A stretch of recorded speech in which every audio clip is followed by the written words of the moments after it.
UN peacekeeping মিশনে বাংলাদেশের যে অবদান তা দেশকে একটা ভিন্ন উচ্চতায় নিয়ে গেছে। বাংলাদেশের যে অর্জন এটা পিসকিপিং মিশনে অনেক গুরুত্বপূর্ণ এবং প্রশংসনীয়। আমি একটু বাংলাদেশ সেনাবাহিনীর কাছে আসতে চাই, অর্থাৎ ব্রিগেডিয়ার জেনারেল মাহমুদ হাসান। বাংলাদেশ সেনাবাহিনীর আসলে আন্তর্জাতিক এই যে শান্তিরক্ষীদের সাথে কাজ করার যে সুদীর্ঘ এক ধরনের ইতিহাস আছে সেটি নিঃসন্দেহে আমরা সবাই জানি। আপনাদেরকে দেখা গেছে যে আপনারা জাতিসংঘ মিশনগুলোতে অনেক দুর্গম জায়গাগুলোতে গিয়ে কাজ করছেন, বেশ কঠিন কঠিন চ্যালেঞ্জের সম্মুখীন আপনাদেরকে হতে হচ্ছে।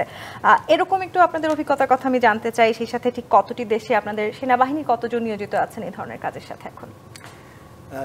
ধন্যবাদ আপনাকে প্রশ্ন করার জন্য। আজকের এই বিশেষ দিনে এখানে উপস্থিত হতে পেরে আমি অত্যন্ত আনন্দিত এবং গর্বিত, এবং সকল দর্শকদেরকে আপনার পক্ষ থেকে, আমাদের পক্ষ থেকে, আপনার মাধ্যমে সবাইকে আন্তরিক ধন্যবাদ জানাই। এবং একই সাথে আমি গভীর শ্রদ্ধার সাথে স্মরণ করতে চাই যারা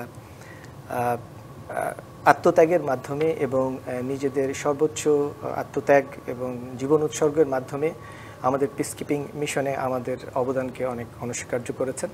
এবং বাংলাদেশের যে অর্জন এটা পিসকিপিং মিশনে অনেক গুরুত্বপূর্ণ এবং প্রশংসনীয়। এবং আমি ব্যক্তিগতভাবে মনে করি আমাদের এই অর্জনটা সকলের সম্মিলিত।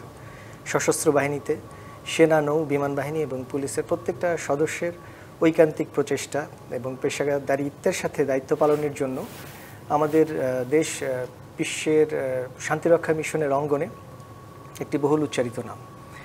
এবং এক কথা যদি বলতে চাই তাহলে এই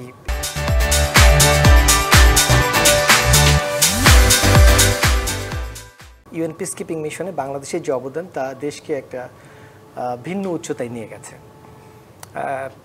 আপনি অলরেডি বলেছেন যে 1988 সালে বাংলাদেশ সর্বপ্রথম পিসকিপিং অপারেশনে পার্টিসিপেট করে, এবং বাংলাদেশের এই সকল পিসকিপারদের অবদানের জন্য একটা উল্লেখযোগ্য সময় পর্যন্ত বাংলাদেশ ট্রুপস কন্ট্রিবিউটিং কান্ট্রি এবং পুলিশ কন্ট্রিবিউটিং কান্ট্রি হিসেবে 1 নম্বরে অবস্থান করে।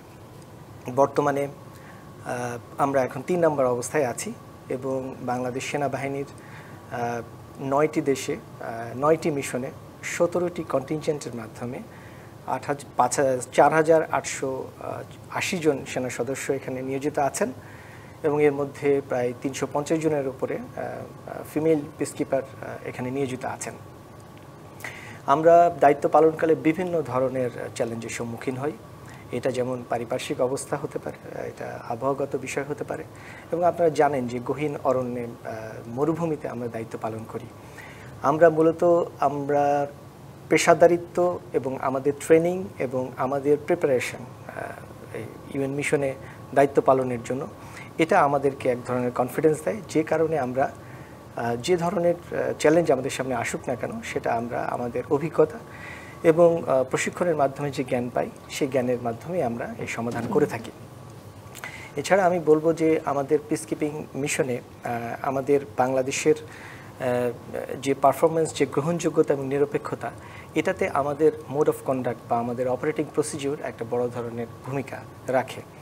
যেমন বিভিন্ন লাইন্স অফ অপারেশনের কথা যদি আমরা চিন্তা করি, একটা অবজেক্টিভ বা একটা এইমকে যদি আমরা অ্যাচিভ করতে চাই, ইভেন ম্যান্ডেটকে, তখন মিলিটারি লাইন্স অফ অপারেশনের সাথে সাথে আমরা হিউম্যানিটেরিয়ান লাইন্স অফ অপারেশনও আমরা পরিচালনা করি, যার ফলে সেই দেশে সাধারণ মানুষের মাঝে বাংলাদেশ সম্পর্কে একটা পজিটিভ ইম্প্যাক্ট তৈরি হয়, যেটা আসলে আমাদের মিলিটারি অবজেক্টিভটাকে অ্যাচিভ করার জন্য এক ধরনের ফেভারেবল কন্ডিশন তৈরি করে।